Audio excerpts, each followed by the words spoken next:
విశ్వస్వరూపము మార్చదము పరమాత్మ శివ సంతానము ఇంటింట సత్య జ్ఞానము శోభిల్ల మనిషి మారును దేవతగా మనిషి మారును దేవతగా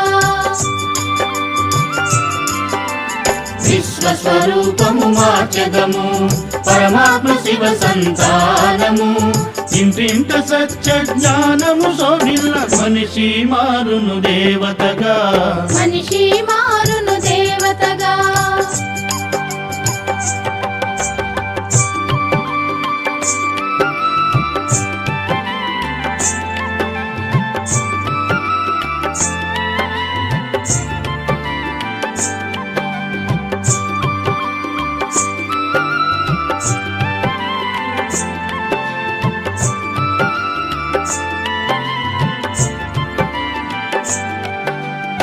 సనిది గరిసగా మగరిమా మగరిగ సరిస సనిది గరిసగా మగరిమా మగరిగ సరిస స్వయముగా మారి ఆదర్శంగా జన చైతన్యం తేవాలి అనుభవమొందిన అద్భుత శక్తికి స్వరూపులుగా కావాలి సద్గుణములనే సింగారించి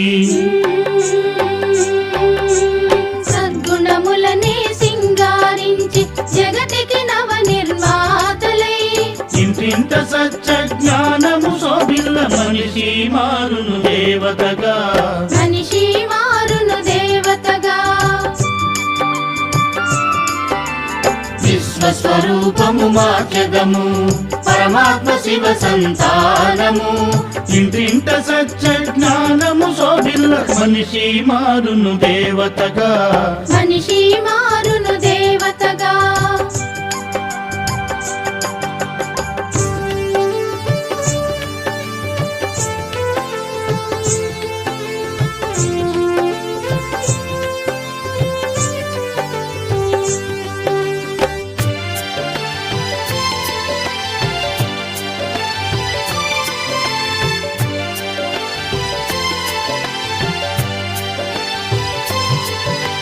విశ్వశాంతిని ప్రసరించి ప్రేమ తత్వమును వివరించి భరతమాత సత్పుత్రులుగా భూమిని స్వర్గముగా మార్చెదము పవిత్ర బాటలు పయనించి పవిత్ర బాటలు పయనించి భారతావని కీర్తిని పెంచి ఇంటింట సత్య జ్ఞానము శోభిల్ల మనిషి మారును దేవతగా మనిషి మారును దేవతగా విశ్వస్వరూపము మార్చదము పరమాత్మ శివ సంతానము ఇంటింట సత్య జ్ఞానము శోభిల్ల మనిషి మారును దేవతగా మనిషి మారును దేవతగా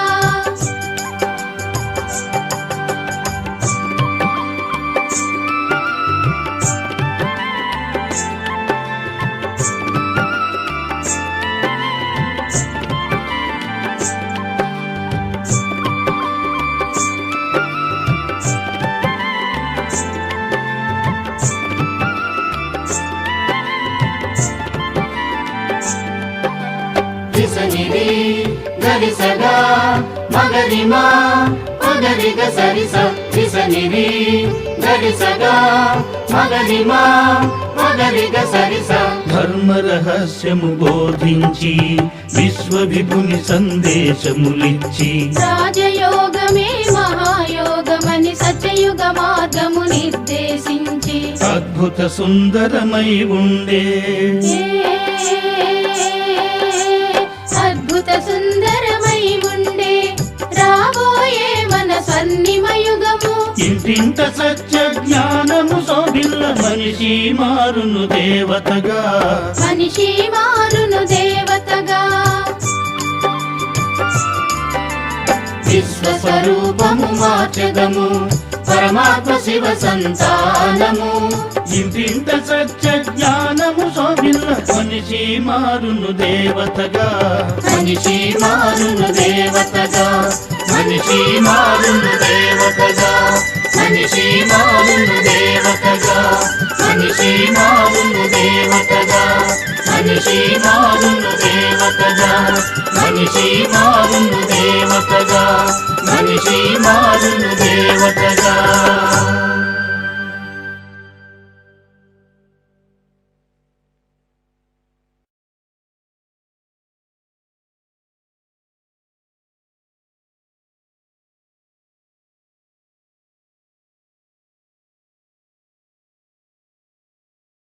ఓం శాంతి. మురళీ డేట్ 9/6/2026. మధురమైన పిల్లలారా, తండ్రి జతలో ఎగిరిపోయేందుకు సంపూర్ణ పవిత్రులుగా అవ్వండి. సంపూర్ణంగా సరెండర్ అవ్వండి. ఈ దేహం కూడా నాది కాదు. పూర్తి అశరీరులుగా అవ్వండి. ప్రశ్న: శ్రేష్టమైన గమ్యాన్ని చేరుకునేందుకు ఏ భయము తొలగిపోవాలి? జవాబు: చాలామంది పిల్లలు మాయా తుఫాన్లతో చాలా భయపడతారు. ఈ తుఫాన్లు చాలా సతాయిస్తూ ఉన్నాయి. వీటిని ఆపండి బాబా అని చెప్తారు. బాబా చెప్తున్నారు, పిల్లలారా, ఇది మల్లమ యుద్ధం, బాక్సింగ్. ఆ బాక్సింగ్లో కూడా ఎప్పుడూ ఒకే వైపు నుండి దాడి జరగదు. ఇరువైపుల వారు దాడి చేస్తారు. ఒకవేళ ఒకడు 10 దెబ్బలు వేస్తే రెండోవాడు తప్పకుండా 5 వేస్తాడు. కావున మీరు భయపడరాదు. మహావీరులుగా అయ్యి విజయులుగా అవ్వాలి.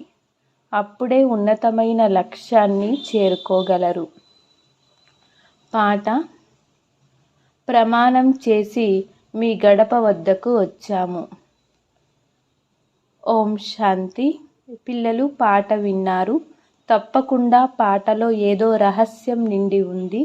అందుకే బాబా ఆ రికార్డును కూడా కొని దాని అర్థాన్ని వివరిస్తూ ఉన్నారు.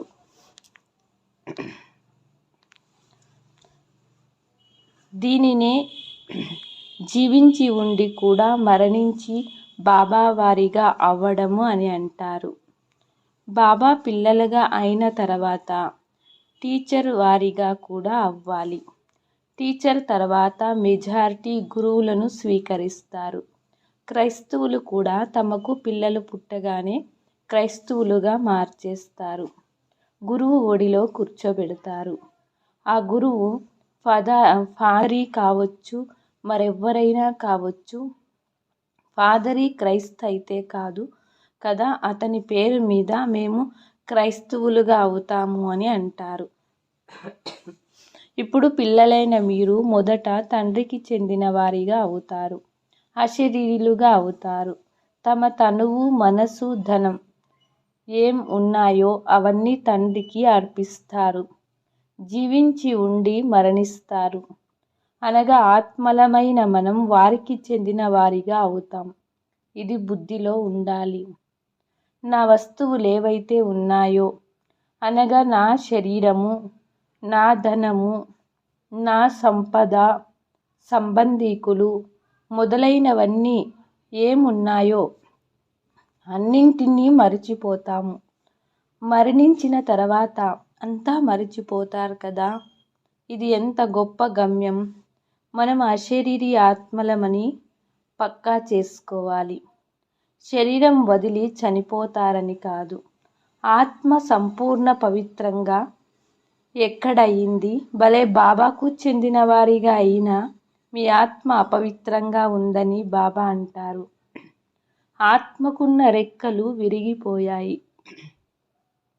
ఆత్మలు ఇప్పుడు ఎగరలేవు. తమో ప్రధానమైన కారణంగా ఒక్క మనిషి కూడా వాపస్సు వెళ్ళలేడు. మాయ పూర్తిగా రెక్కలను విరిచేసింది. ఆత్మ అన్నిటికంటే వేగంగా వెళుతుంది. దానికంటే వేగం గల వస్తువు ఏదీ లేదు. ఆత్మ వేగాన్ని ఎవ్వరూ దాటలేరు. చివర్లో ఆత్మలన్నీ దోమల వలె పరుగులు తీస్తాయి. ఎక్కడికి వెళ్తాయి? చాలా దూరాలకి, సూర్య చంద్రుల కంటే కూడా చాలా దూరంగా వెళతాయి. అక్కడి నుండి తిరిగి వాపసు రావు. వారి రాకెట్లు మొదలైనవన్నీ వెళ్ళి వాపసు వస్తాయి. అవి సూర్యుని వరకు కూడా చేరలేవు. మీరు దానికంటే కూడా చాలా దూరంగా వెళ్ళాలి. సూక్ష్మవతనం కంటే పైనున్న మూలవతనంలోకి వెళ్ళాలి. ఆత్మకు రెక్కలు లభిస్తాయి. లెక్కాచారం సమాప్తం చేసుకొని ఆత్మ పవిత్రమైపోతుంది. వినాశ సమయం మహత్వాన్ని గురించి చాలా వ్రాయబడి ఉంది. ఆత్మలందరూ లెక్కాచారం సమాప్తం చేసుకొని వెళ్ళాలి. ఇప్పుడు ఆత్మలందరూ మలినంగా పాపాత్ములుగా ఉన్నారు. భలే పెద్ద పెద్ద సాధు సన్యాసులు మొదలైన వారు కూడా ఉన్నారు. తమ గురువులమని భావిస్తారు. అహం బ్రహ్మస్మి, అహం బ్రహ్మాస్తం అని అంటారు. మేము బ్రహ్మంలో చేరిపోతాము అని అంటారు. ఇప్పుడు ఇక్కడే కూర్చొని ఉన్నారు కదా, మరి బ్రహ్మంలోకి ఎలా చేరుకున్నారు? మనము బ్రహ్మ మహాతత్వంలో నివసించేవారమని మీకిప్పుడు తెలుసు. కానీ ఇప్పుడు అక్కడకు ఎవ్వరు కూడా వెళ్ళలేరు. ఆత్మలన్నీ ఇక్కడే పునర్జన్మలు తీసుకుంటాయి. ఇది అనంతమైన డ్రామా. పాత్రధారులందరూ పాత్రను అభినయించేందుకు అక్కడి నుండి ఇక్కడికి తప్పకుండా రావాలి. అందరి ఆత్మలు స్టేజ్ పైకి వస్తాయి. వినాశ సమయం వచ్చినప్పుడు అందరూ వచ్చేస్తారు. అక్కడ ఉండి ఏం చేస్తారు? పాత్రధారులు పాత్రను చేయకుండా ఇంట్లో కూర్చుండిపోతారా? నాటకంలోకి తప్పకుండా రావాల్సి ఉంటుంది.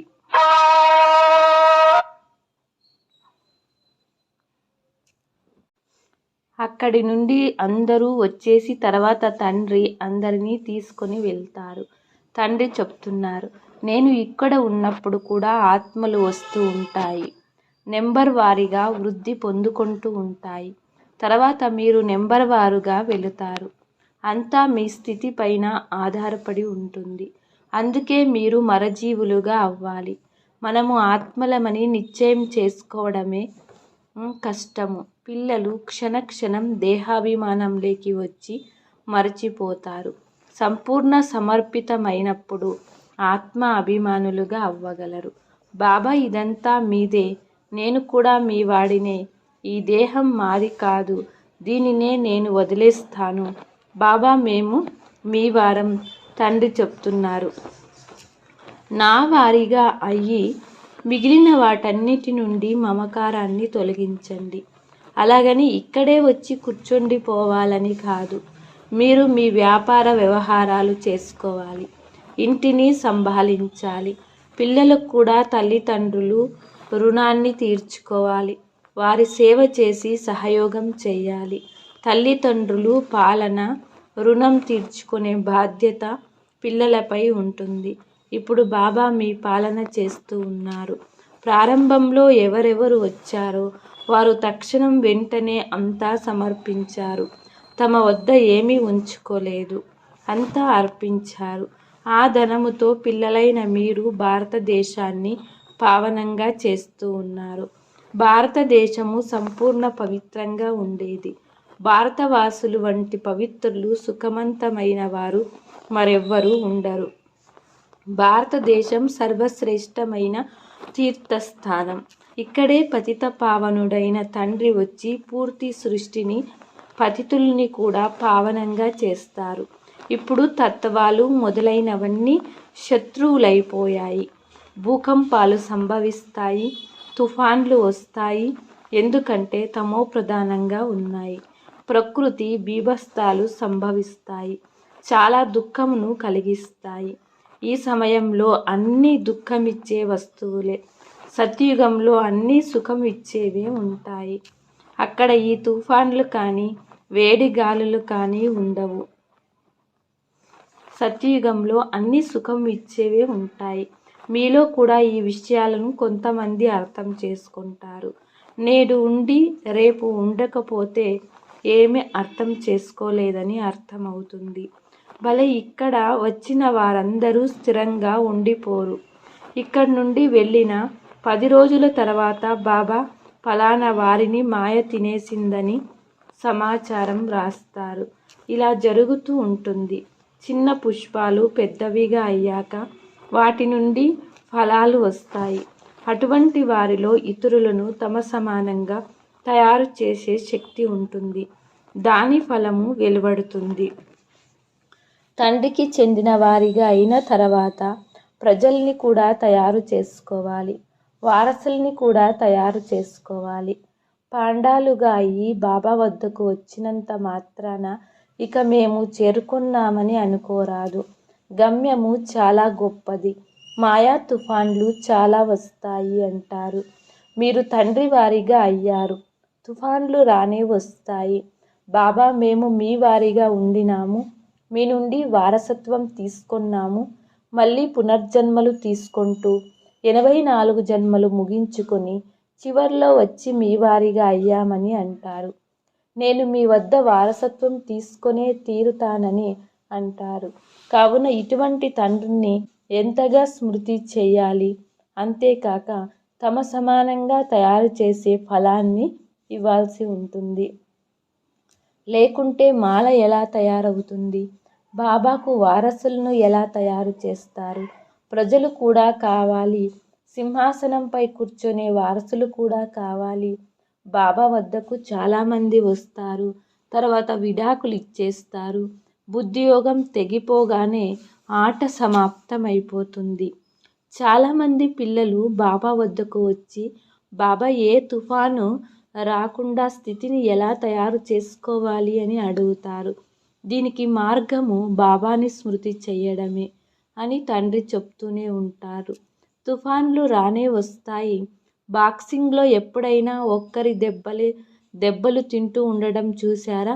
తప్పకుండా ఇద్దరిలోనూ ధైర్యం ఉంటుంది. ఒకడు 5 దెబ్బలు వేస్తే మరొకడు 10 దెబ్బలు తప్పకుండా వేస్తారు. ఇది కూడా బాక్సింగ్. బాబాని స్మృతి చేస్తూ ఉంటే మాయ పారిపోతూ ఉంటుంది. కానీ ఇది వెంటనే జరగదు. మాయతో కుస్తీ పట్టాలి. మాయ చెంపదెబ్బ వేయదని అనుకోకండి. భలే ఎవరైనా సరే ఇది పెద్ద బాక్సింగ్. చాలామంది భయపడి పారిపోతారు. మాయ ఒక్కసారిగా ఊపిరాడకుండా చేసేస్తుంది. యుద్ధ స్థలం కదా. బుద్ధియోగాన్ని జోడించడంలో మాయ పెద్ద విఘ్నాలు వేస్తుంది. కష్టమంతా యోగంలోనే ఉంది. జ్ఞాని ఆత్మలంటే నాకు చాలా ఇష్టమని భలే బాబా చెప్తారు. అలాగని కేవలం జ్ఞానం ఇచ్చేవారంటే ఇష్టమని కాదు. జ్ఞానం కంటే ముఖ్యంగా పూర్తిగా యోగం కూడా ఉండాలి. బాబాని స్మృతి చేయాలి. మాయ విఘ్నాలకు భయపడరాదు. విశ్వానికి అధికారులుగా అవుతారు కదా.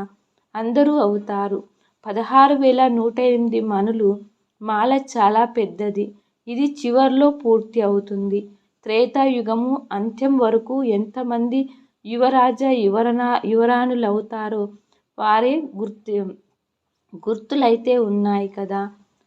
8కి కూడా గుర్తులున్నాయి. 108కి కూడా గుర్తులున్నాయి. ఇది పూర్తి కరెక్ట్. త్రేతాయుగం చివరికి 16,108 యువరాజులు యువరాణులు అవుతారు. ప్రారంభంలో అంతమంది ఉండరు. ప్రారంభంలో కొద్దిమందే ఉంటారు. తర్వాత వృద్ధి చెందుతూ ఉంటారు. వారంతా ఇక్కడే తయారవుతారు. ఇలా చాలా మంచి అవకాశం. కానీ ఇందులో చాలా శ్రమ ఉంది. ఎప్పుడు వదలను మరణిస్తాను అని పాటలో కూడా అంటారు. బాబా ఈ తనువు, మనస్సు, ధనము అంతా మీదే. మేము అశరీరులుగా అయ్యి మిమ్మల్ని స్మృతి చేస్తాము. బుద్ధియోగం నీతో జోడిస్తాము అని అంటారు. అప్పుడు తండ్రి చెప్తారు, ఇదంతా మీ కొరకే.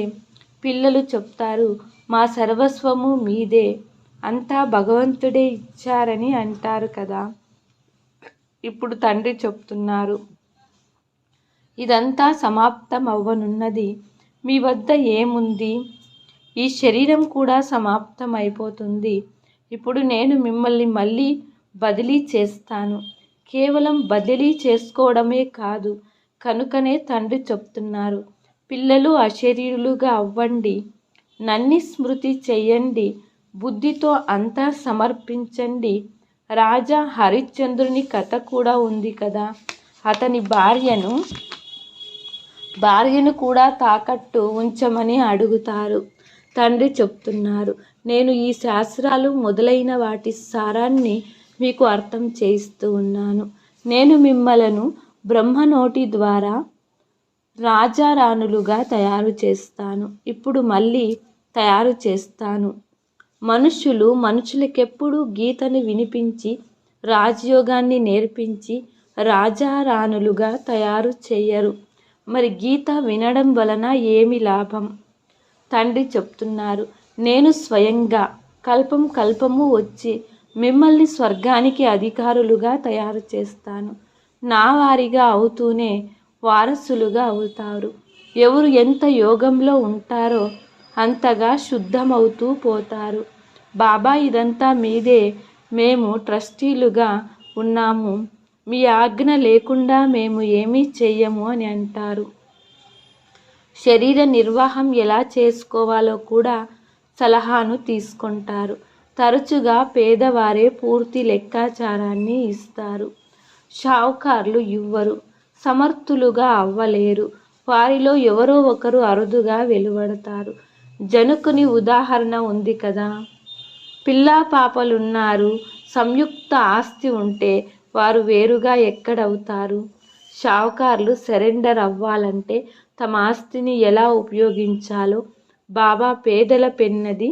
అందరికంటే పేదవారు మాతలు, వారికంటే కన్యలు ఇంకా పేదవారు. కన్యలకు ఎప్పుడూ ఆస్తికి సంబంధించిన నశ ఉండదు. మగపిల్లలకు తండ్రి జాగీర్పై నశ ఉంటుంది. అవన్నీ వదిలి ఇప్పుడు వైకుంఠ వారసత్వాన్ని తీసుకోవాల్సి ఉంటుంది. దానం సదా పేదలకే ఇవ్వబడుతుంది. భారతదేశం అన్నిటికంటే పేద దేశం. అమెరికా చాలా ధనవంతమైన దేశం. దానికే ఆస్తినిస్తారా ఏమిటి? భారతదేశం అన్నిటికంటే ధనవంత దేశంగా ఉండింది. అప్పుడు ఏ ఇతర ధర్మము లేదు. కేవలం భారతవాసులే ఉండేవారు. ఒకే భాష ఉండేది. భగవంతుడు కూడా ఒక్కరే.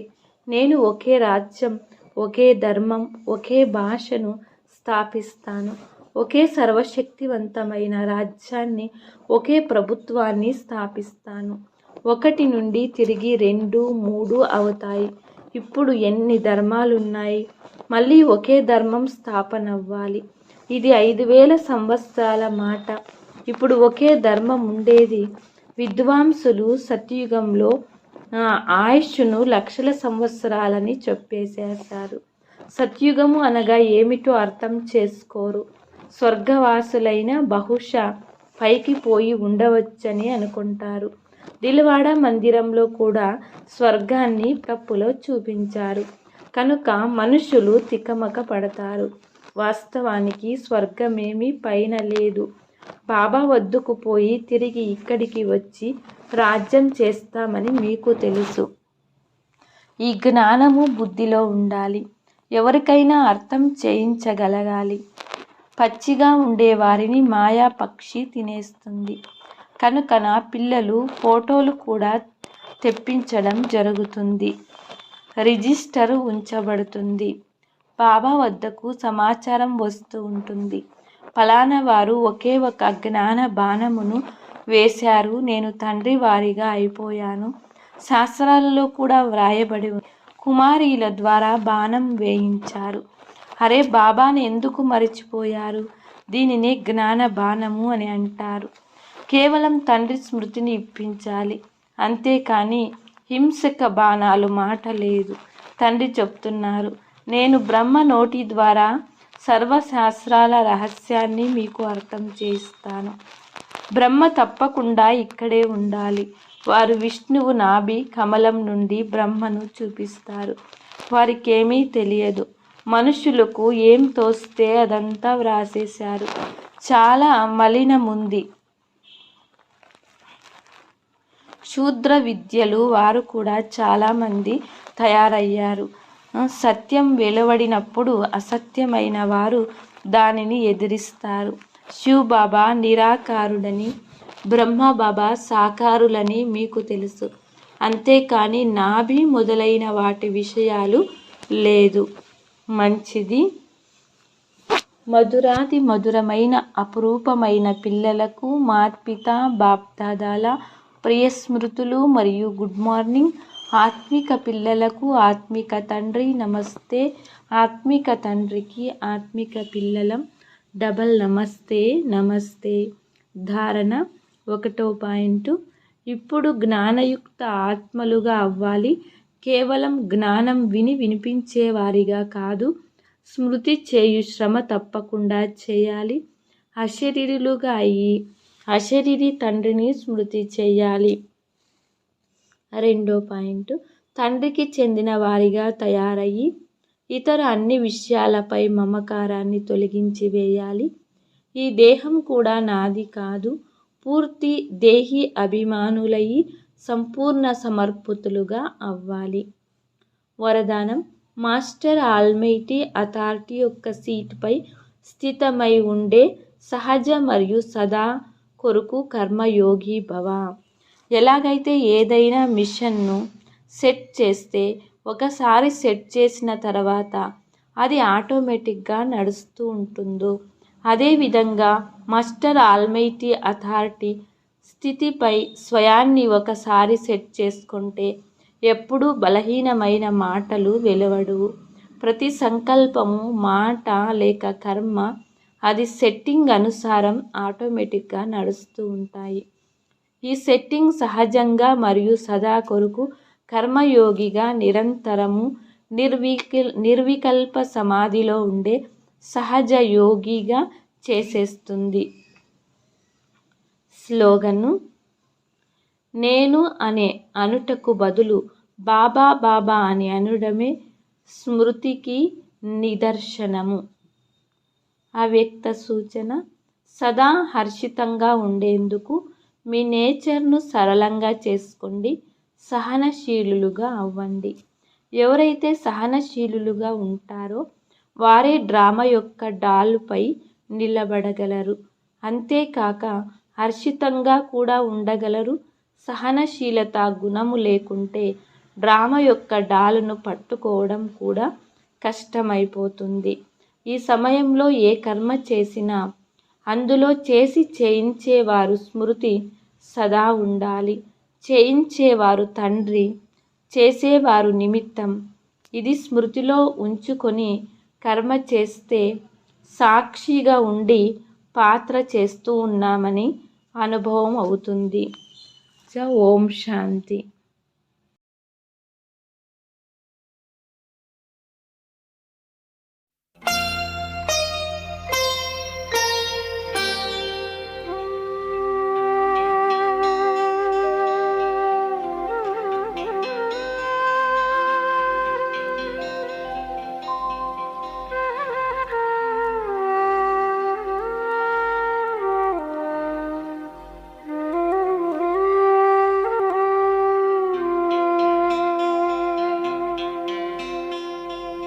జన్మ జన్మలతోడు నీవే,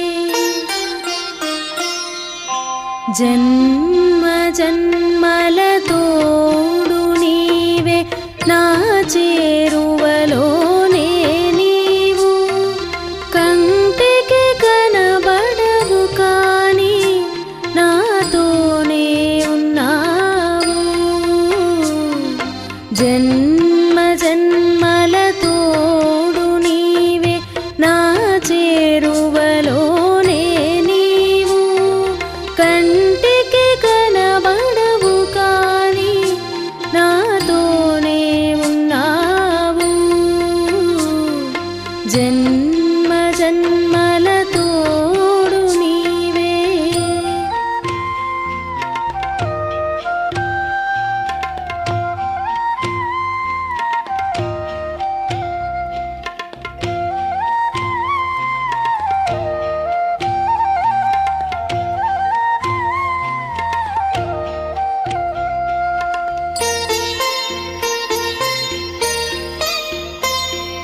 పీచే చల్లని గాలి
చూపిస్తావు